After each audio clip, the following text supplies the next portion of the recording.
Je marque, je stats. Donc à la fin de ma première année, j'ai des clubs professionnels qui m'appellent et qui attendent que justement je confirme sur une année supplémentaire.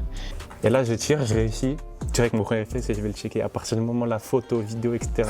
Je pense que ce qui est malheureux, c'est que c'est des gens qui sont dans ton entourage, enfin proches de l'entourage de gens que tu connais et qu'en fait qui n'ont pas envie de se reconnaître. Et je pense qu'il y a je pense qu'il y a une forme de jalousie. Il y a des grosses choses, des gros trucs qui arrivent que je ne peux pas évoquer. Mais vraiment, il y a une dinguerie.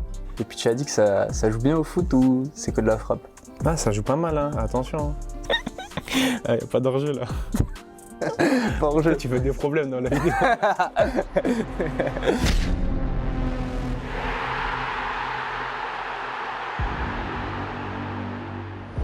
Bienvenue dans ce nouvel épisode de Sur la touche, un projet où on donne la parole à ceux qui font vivre le football loin des projecteurs.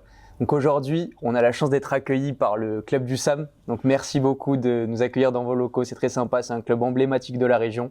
Et surtout, on a la chance d'être avec Ndiez, donc un sacré joueur et un créateur de contenu qui donne la lumière au football amateur. Pour ceux qui ne te connaissent pas, est-ce que tu peux te présenter en quelques mots? Alors moi, c'est Florent Portuguese. Ndiez, player sur les réseaux sociaux. Je comptabilise plus de 300 000 abonnés sur TikTok et 40 000 sur Instagram. Et j'essaie de mettre en avant le football amateur, mes coéquipiers, mon club et moi plus particulièrement sur les réseaux sociaux.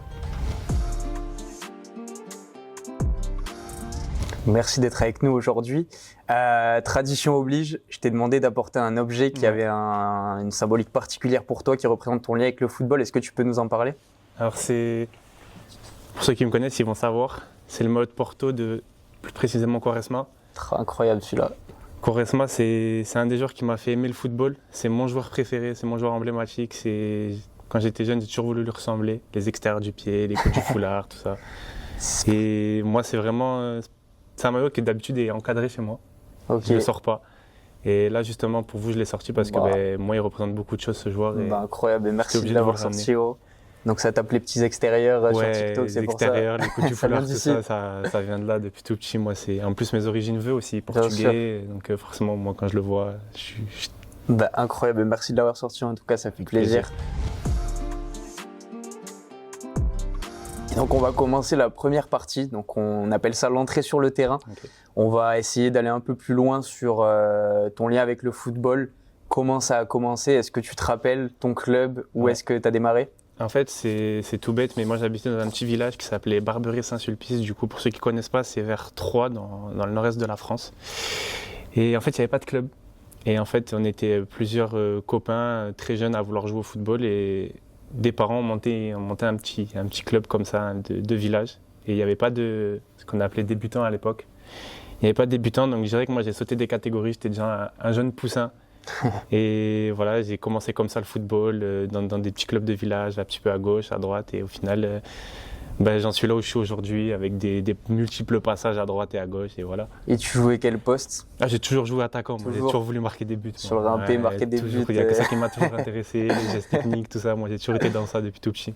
Et du coup, ça vient peut-être de ta famille ou est-ce que tu as une famille qui est SP football? Pas du tout. C'est vraiment quelque chose de personnel. Alors, moi, j'ai un frère, bien évidemment, il a joué au foot avec moi. C'était plutôt sympa, même s'il avait des autres qualités qui n'étaient pas les miennes.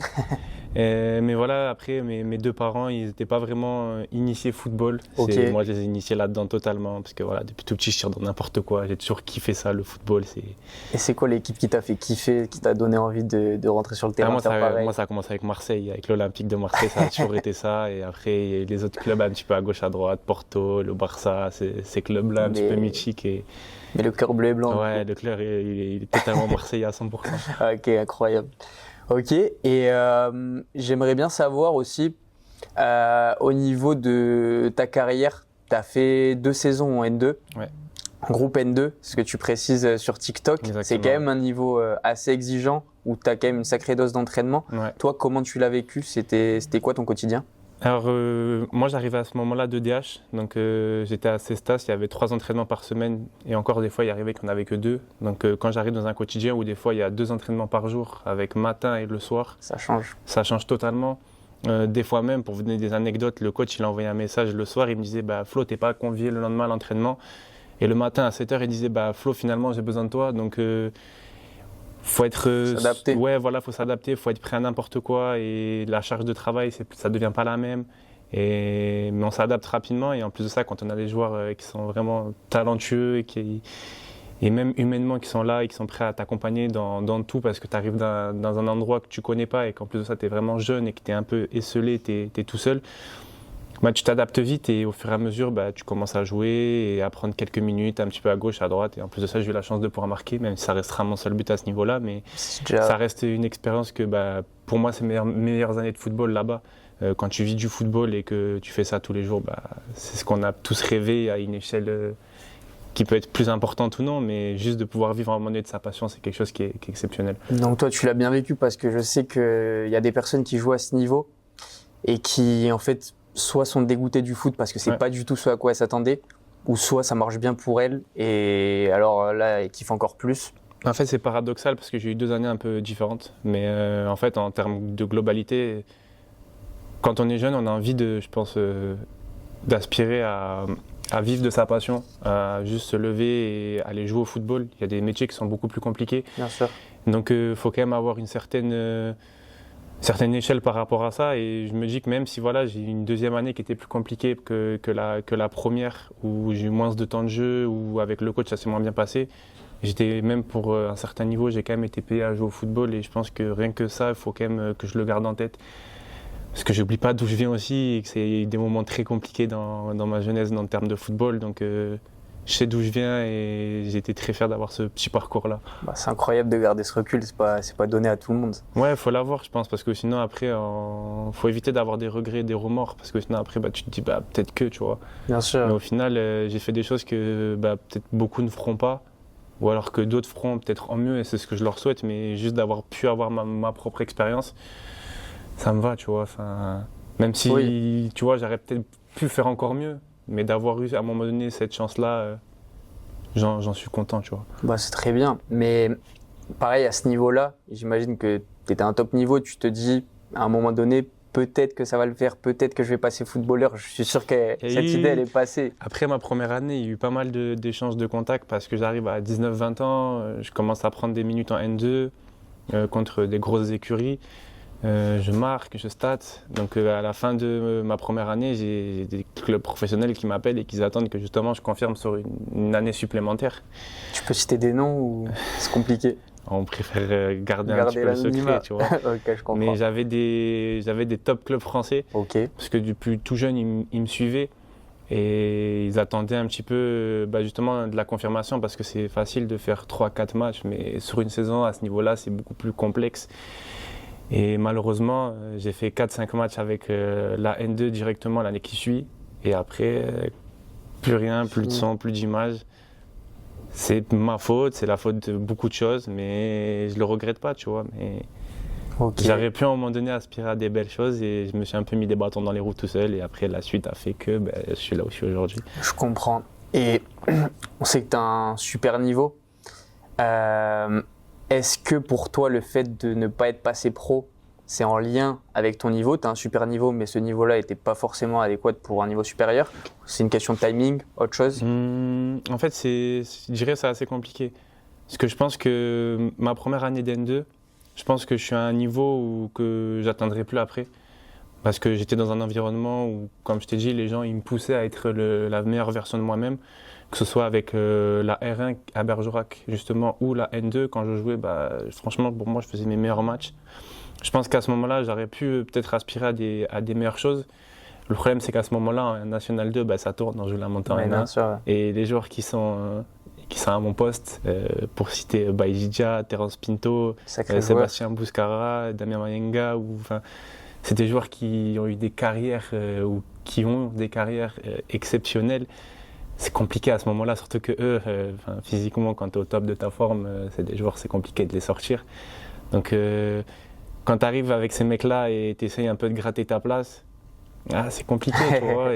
Mais je me dis, tu vois, dans d'autres National 2, ça aurait pu le faire. Ça aurait pu le faire, tu vois. Mais comme je t'ai dit, est-ce qu'après, dans d'autres National 2, j'aurais eu aussi, moi, mon niveau footballistique? Ça, je peux pas te le dire parce que moi, les gens, ils m'ont pris sur l'oreille là-bas et c'est ce qui fait qu'aujourd'hui, juste mentalement, je suis un autre joueur, tu vois. Toi, tu as besoin de ça pour performer, tu as besoin de Je pourrais d'être pas bien te dire, accompagné. je saurais pas te dire si j'en aurais eu besoin ou pas, mais ils ont été là naturellement en fait. Et en fait, moi forcément, quand les gens ils t'aident, Tu as envie de leur rendre. ouais, tu vois, t'as envie de leur rendre. Et en plus, c'était bienveillant, c'était pas genre on t'aide pour que tu nous le rendes. Tu vois ce que je veux te Ouais, dire? bien C'est ils sûr. t'aidaient parce que ils sentaient que tu avais des capacités. Ouais, ça a accroché. Ouais, ça a accroché. Et au final, j'en ai rejoint ici à Oussam, hein, Bon, Baïdi. ça finit par payer. Ouais, au final. Ok, top.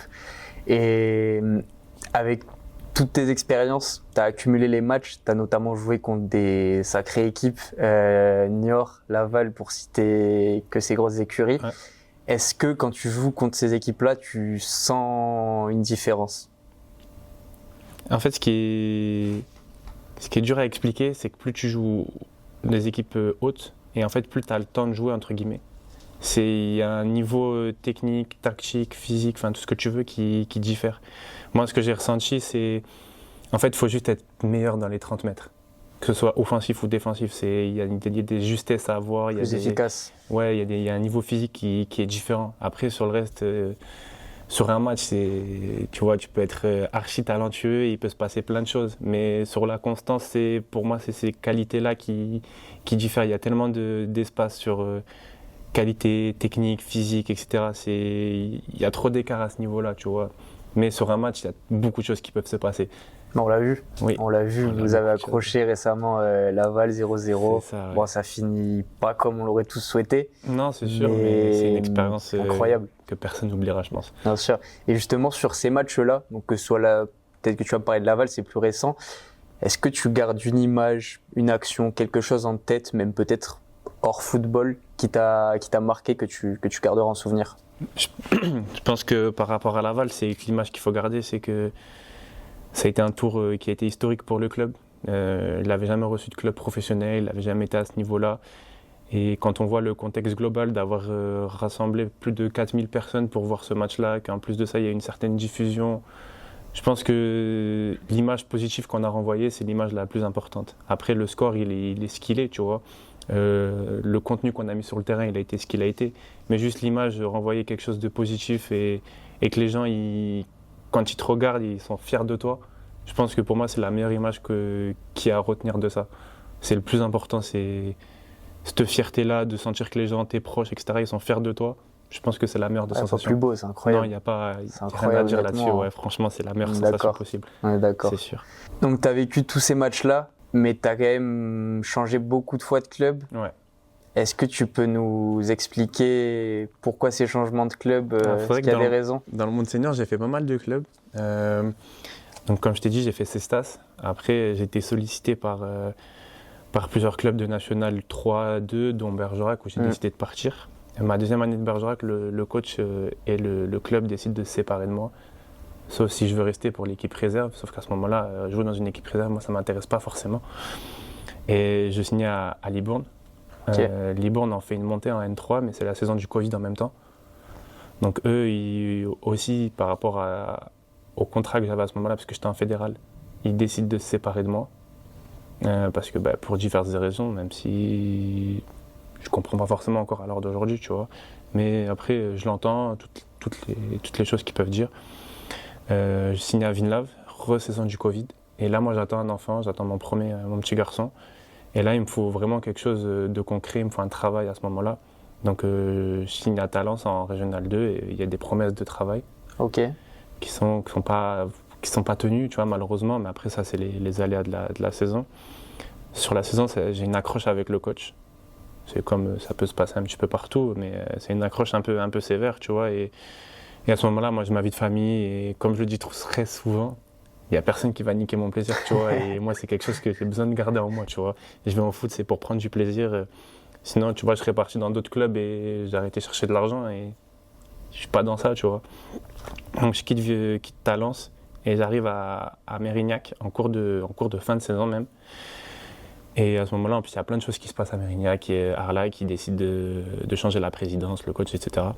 Mais malgré ça, le coach qui arrive, c'est Yassine Azaf qui est à Bergerac. On a une discussion, lui et moi, et lui, il compte sur moi.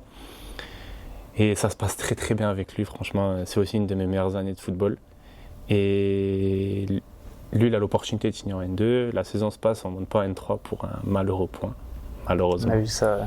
La saison dernière, rebolote à Arlac, où là, ça se passe, c'est les montagnes russes, ça se passe bien, ça se passe pas bien. Enfin bref, je n'entrerai pas dans les détails puisque bon, c'est pas intéressant.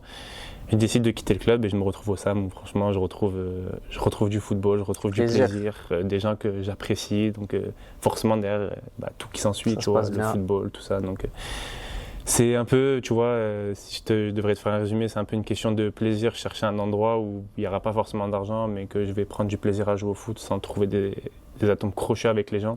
Parce que je suis quelqu'un qui a beaucoup de caractère, ça veut dire que quand quelque chose ne me plaît pas, ça passe, ça te plaît, ouais, ça te plaît pas, c'est pas mon problème. Moi je suis pas là pour me prendre la tête, je suis là pour jouer au foot. Donc si t'es pas content, c'est pas mon souci. Ouais, c'est bien, au moins t'es à ta place, tu te sens bien. Ouais. Et moi ce que je vois du coup c'est de la résilience, t'es tenace parce que t'as cité pas mal d'expériences qui se finissent pas comme tu l'aurais voulu. Ouais. Et malgré ça, tu continues, tu t'arrêtes pas le foot, tu recherches un nouveau club là où tu pourrais te sentir bien. Ouais. En fait, c'est quoi? C'est peut-être une revanche, c'est la passion, il y a un truc. Tu sais, quand t'aimes le foot, des fois c'est dur de s'en lâcher, tu vois. Moi j'aime ça, j'arrive pas à m'en défaire vraiment, tu vois. Pourtant, c'est mon quotidien, c'est même mon travail en soi, tu vois. Donc me dire d'arrêter le foot là comme ça, c'est pas possible. C'est pas possible, j'ai besoin de jouer et après j'ai besoin de jouer quand même à un certain niveau actuellement, tu vois. Je peux pas me dire je vais aller jouer en... Ah oui. Même si je leur dois beaucoup de respect, mais tu vois, des personnes qui jouent en district, tu vois, c'est compliqué à l'heure d'aujourd'hui de me dire je vais aller là-bas, etc. C'est pas ta place, c'est pas ton niveau. Ouais, je dirais pas que c'est pas ma place, pas mon niveau, c'est juste que tu sais, moi j'ai besoin d'aller chercher un peu de ce côté compétition, mais toujours en gardant ce côté de plaisir en même temps, tu vois. Je pense que c'est difficile d'allier certaines choses en même temps à ces niveaux-là, et moi j'ai besoin de ça. Pour être épanoui, j'ai besoin d'avoir ce côté compétiteur et en plus de ça, côté plaisir. Aujourd'hui, j'ai l'impression que tu l'as trouvé au SAM. Ça se passe très très bien. Écoute, j'espère que ça va continuer. J'espère aussi, mais j'ai l'impression que tu es quand même assez épanoui. Ouais. Tu nous en parlais en off, c'est un club que tu kiffes, tu t'y sens bien. Ouais. Qu'est-ce qui te donne encore envie d'aller taper dans le ballon, de continuer? Parce que, encore une fois, je pense que tu aspirais à un autre niveau à un moment donné de ta vie. Aujourd'hui, tu te dis, ok, je me sens bien à ce niveau, si je reste en R1 toute ma carrière, je reste en R1 ou tu as d'autres ambitions? Non, aujourd'hui, moi, j'ai vraiment envie de faire partir d'un projet, tu vois. Par exemple, on va te prendre l'exemple qui est ici, puisque c'est l'exemple actuel. Il y a un projet qui est de monter sur X années, tu vois.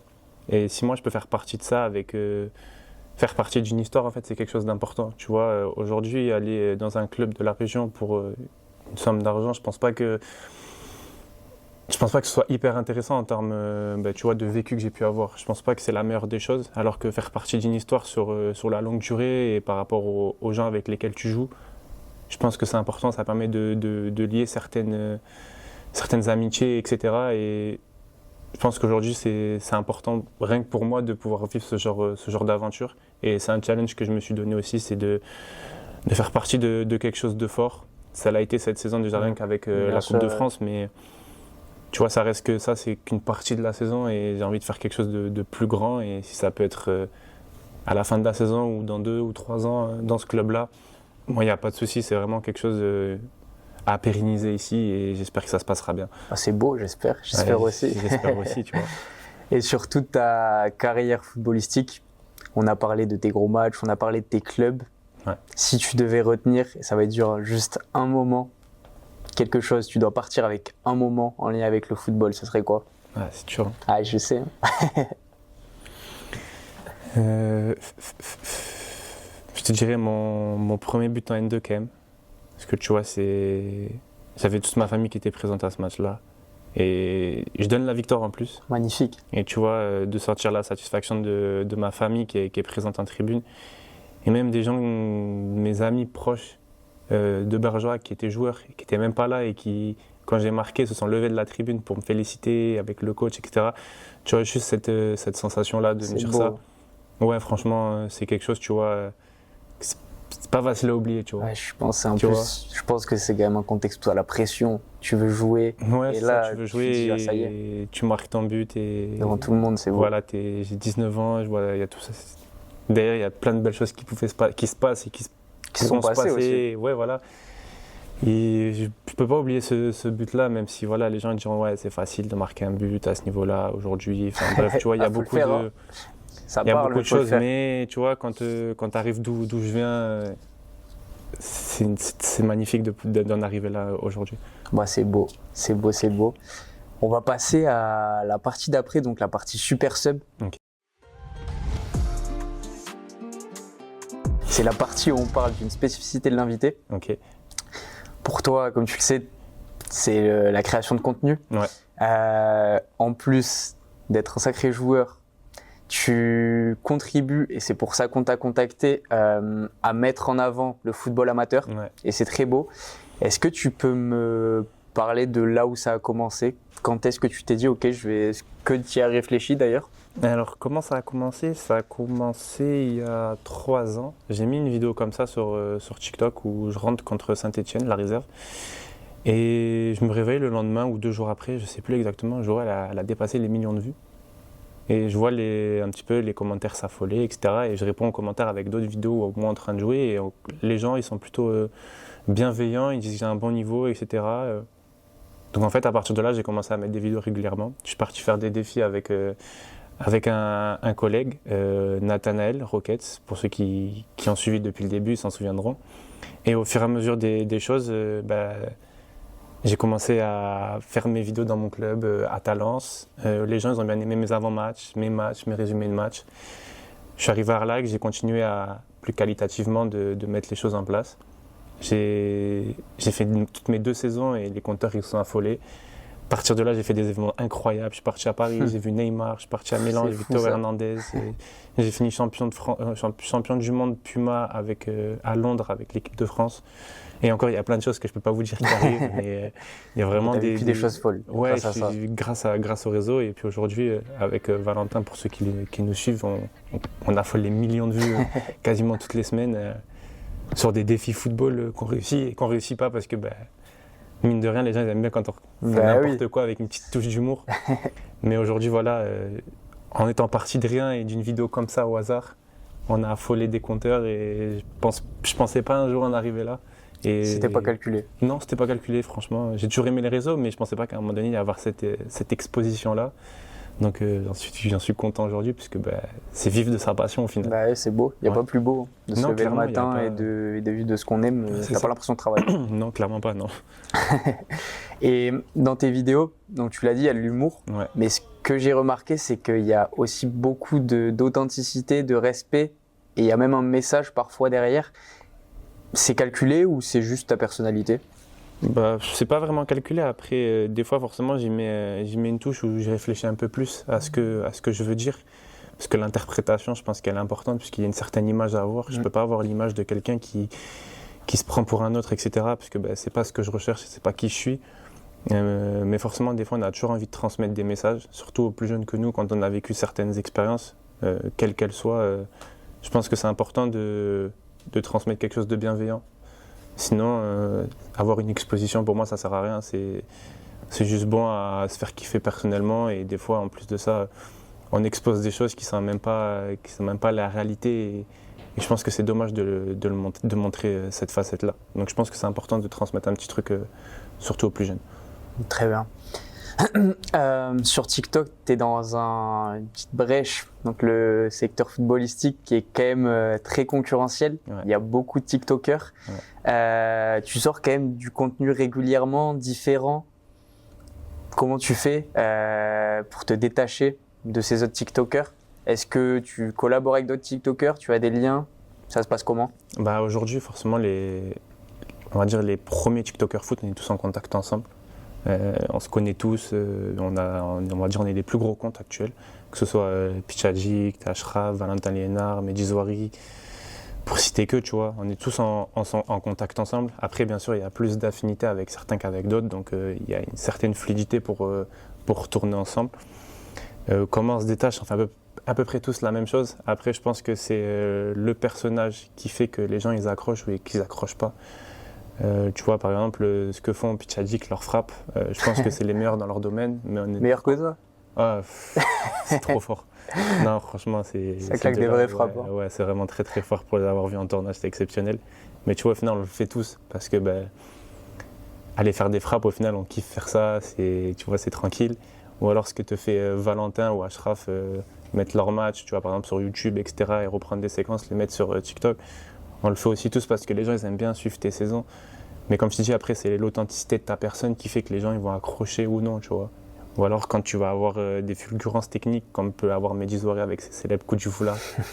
Tu essaies de le reproduire, mais tu vois, c'est pas encore la même chose. Ouais. Tu vois, il y a un degré, mais tu vois, je pense qu'on se sert tous un peu des uns et des autres pour s'inspirer. Et après, on y met un peu notre touche personnelle. Après, là où il faut arriver à se différencier, c'est trouver des idées un petit peu qui vont sortir du lot. C'est pour ça que moi, j'ai décidé de faire mes frappes avec beaucoup d'humour, beaucoup d'ironie, et je dirais un peu n'importe comment. Et au final, c'est ce qui marche le mieux, malheureusement, tu vois, on va dire. Non, mais tu vois, ce qui est cool dans ce que tu fais, et ce que font certains aussi, c'est que je pense que le secret, en vrai, c'est l'authenticité. Ouais. En soi, on aime tous le foot, on a tous voulu jouer à plus ou moins haut niveau, et on s'identifie, tu vois. On se dit, ok, bon, il y a du raté, il y a de la réussite, et en fait, on se reconnaît en ça, je pense. C'est ça, je pense c'est ça la force du truc. Ouais, je vois ce que tu veux dire. Il y a, parmi toutes les vidéos que tu as fait, est-ce qu'il y a une vidéo, un contenu qui t'a marqué par les retours que tu as eu, que ce soit négatif ou positif, où tu t'es dit, ok, mon statut, il a changé? Là où mon statut a changé, c'est quand j'ai fait l'événement à Paris avec Neymar. En fait, j'ai été blessé à ce moment-là. Et c'était la première fois que je retouchais le ballon. J'avais sorti d'une déchirure de 10 cm. Et pendant les vacances, la personne qui me gère à Puma, elle m'appelle. Elle me dit, voilà, il y a un événement à Paris. Est-ce que tu seras prêt? Oh, la pression. Je t'en dis pas plus, mais c'est quelque chose de très fort. Et moi, c'était mon premier événement. Là, tu sais pas qu'il y a Neymar encore. Je sais rien du tout. J'arrive à Paris, j'arrive à l'hôtel. Donc là, je suis avec les Valiena, les Pichadjik, Mehdi Zouaré, Ashraf Berry. Que tu connaissais pas encore. On se connaissait pas du tout encore. On s'échangeait 2-3 messages, mais voilà, humainement, c'était pas vraiment croisé. Et là, celle qui nous gère, elle nous dit, bon voilà les gars, aujourd'hui, il va y avoir un truc. Vous êtes 40 influenceurs au monde. Nous, on est 8-10 de chez France. Et en fait, les 3-4 meilleurs, ils passeront devant Neymar sur un challenge. Un challenge défi. Oh, la pression. Et là, moi, je ressors de blessure, j'ai de l'appréhension. J'ai un short compressant en dessous pour pas avoir mal, etc. Et là, je me dis, c'est maintenant. Il n'y en a pas 10 des choses comme ça. Et en fait, du coup, il y a le premier casting, où là, dans le premier casting, je finis deuxième. Et là, je me dis, il y a Neymar. One life. Il va me regarder, je vais tenter. Et là, je me dis, de toute façon, je fais le défi, je le fais tranquille, je m'en fous de gagner ou pas. Juste, je me dis, quand je vais tirer pour faire dans la cible, je vais prendre sa gestu sur les pénaltys. Et je vais avoir un échange avec lui. Et là, je tire, je réussis. Direct, mon premier réflexe, c'est que je vais le checker. À partir du moment, la photo, vidéo, etc., j'ai posté sur les réseaux. Et mon statut l'a changé, j'ai reçu trop de messages, je ne saurais même pas te dire combien. Trop de messages, les gens m'ont dit, t'as vu Neymar, exceptionnel, tu mérites, t'as vu ce que tu fais. Tu vois, il n'y a eu que des bonnes choses qui se sont passées à partir de ce moment-là. Puis même, je pense que aussi au niveau des créateurs, d'avoir été le seul Français en fait à avoir eu cette opportunité-là, je pense que ça leur a donné une autre facette de moi. Sachant qu'avant cette blessure-là, j'étais déjà en train d'affoler avec ma saison où je marquais des buts de malade, je mettais des buts du milieu de terrain, extérieur de la surface, j'arrêtais pas d'enchaîner les buts. Et je pense d'avoir vu en concret que techniquement j'étais capable de réaliser des choses et qu'en plus de ça, à ce moment-là, je suis le meilleur français. C'est incroyable. Gros, t'as check Neymar. Ouais, c'est ce que je me suis dit aussi. Ouais. C'est une dinguerie. C'est ça. C'est une dinguerie. Ouais. Il y a certaines fois où tu évoques des insultes quand tu joues sur le terrain, donc ça c'est le mauvais côté de la notoriété. Ouais. Comment tu gères ce défi-là et est-ce qu'il y en a d'autres liés à ça? Moi, je sais que ça m'est arrivé 2 fois. Ça m'est arrivé l'année dernière contre Chambéry. D'ailleurs, j'avais été très surpris puisque les joueurs qui étaient sur le terrain, je les connaissais tous. Le quartier dans lequel j'étais, je connais pas mal de personnes. Donc ça m'avait énormément surpris. Et en fait, à la rigueur, les insultes, tu sais, ça ne me dérange pas parce que on en a tous subi dans notre vie. Mais en fait, c'est que moi, il y avait mes parents et mon fils en tribune. Et ils avaient été pris à partie par des gens. Et d'ailleurs, j'avais les vidéos. Mais bon, tu vois, je suis pas bête, j'ai pas envie de tout mélanger, tu vois. Mais moi, en fait, c'est ce côté-là qui m'a dérangé, c'est d'avoir ma famille en tribune et que les gens, ils ciblent ça, tu vois. Je trouve que c'est très malsain et prends-toi à la personne qui est sur le terrain parce que les autres, ils n'ont rien à voir là-dedans, tu vois. Surtout quand c'est pas des personnes, entre guillemets, plus faibles que toi. et qu'en plus vous êtes en nombre. Et après, ça m'est arrivé cette saison à Arlac où il y a eu un petit écart à un moment donné, mais qui a vite été repris par les personnes sur le côté. Mais sinon, on va dire, les insultes, elles sont que dans les commentaires. Il n'y a pas beaucoup Comme d'haters. d'hab, hein. Il n'y a pas beaucoup Les haters d'haters dans la vraie vie, ils n'existent pas. On est beaucoup à le subir, tu vois. Mais comme je t'ai dit, il n'y a pas d'haters dans la vraie vie, ou alors très très peu, et ils se cachent bien. Ouais, de ouf. Mais Et tu gères ça comment, toi? Tu réponds, tu ignores, tu regardes?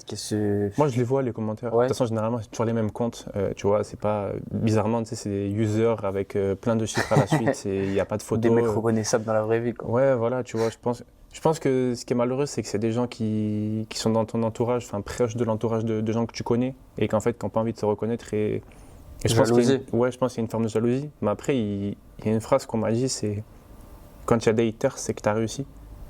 Parce que du coup, ils envient en fait ce que tu as. Donc, tu vois, je me base sur ça. Je me dis, tant qu'il y a des haters, c'est que pour moi, ça marche bien. Et ça passe bien. Qui continuent. Parce que c'est eux qui alimentent les vues aussi.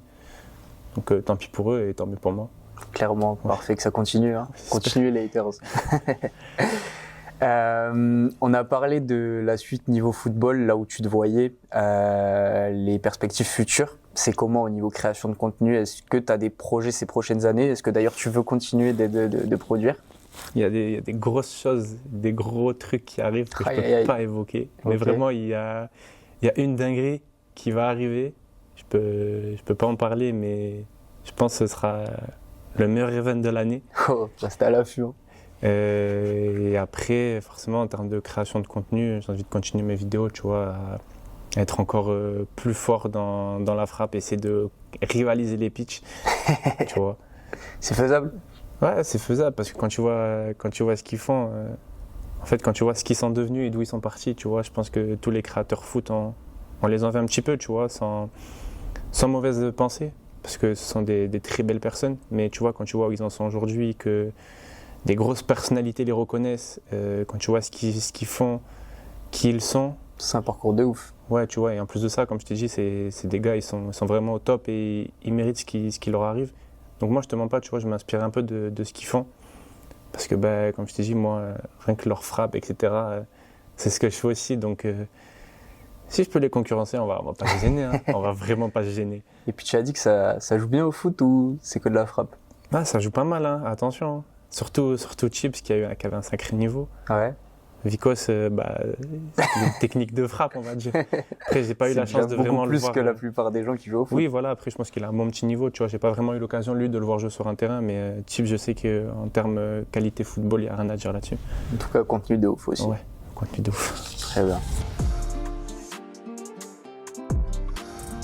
On va passer à notre petit jeu symbolique, la VAR. Ok. Donc la VAR, on va te proposer des situations et tu vas nous dire hors-jeu ou pas hors-jeu. Donc en gros, tu valides ou tu valides pas. Hors-jeu, je valide pas et pas hors-jeu, je valide. Exactement, Ok. c'est ça. C'est ça. Donc est-ce que tu es prêt? Vas-y. Donc un coach qui te sort une tactique digne de Guardiola pour un match de district. Hors-jeu. Hors-jeu, pourquoi? Je peux pas accepter ça.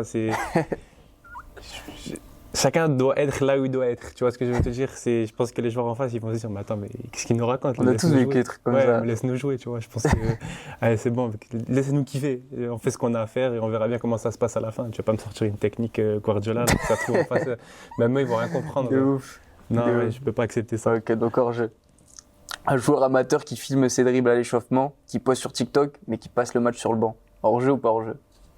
Oh, moi, ça me dérange pas pour hors-jeu. Tu vois, tu peux, c'est pour toi, tu vois. T'as rien à devoir à personne. T'as envie de poster tes dribbles, tu postes tes dribbles. T'es remplaçant, c'est pas grave. Ok, belle vision. Un coéquipier qui refuse de défendre parce qu'il se préserve pour marquer des buts. Hors-jeu ou pas hors-jeu? On les connaît ceux-là. Ouais, on les connaît ceux-là. Je les connais très bien. Là. Hors-jeu? Ouais, hors-jeu. Ouais. Ok. Un joueur qui critique son entraîneur sur TikTok après un match perdu. Hors-jeu, pas hors-jeu? Hors-jeu, tu peux pas faire ça. Comportement, tu vois. C'est même pas la faute du coach des fois en plus. Ça se trouve, même lui, il a pas été bon. Donc tu peux pas critiquer. C'est pas possible. Et la petite dernière qui va te faire plaisir, tu marques une retournée acrobatique victorieuse contre Pérignac-Carlac à la 90e et tu célèbres ça comme un ballon d'or. Hors-jeu ou pas hors-jeu? Ah, y a pas d'hors-jeu là. Pas hors-jeu. Tu veux des problèmes dans la vidéo.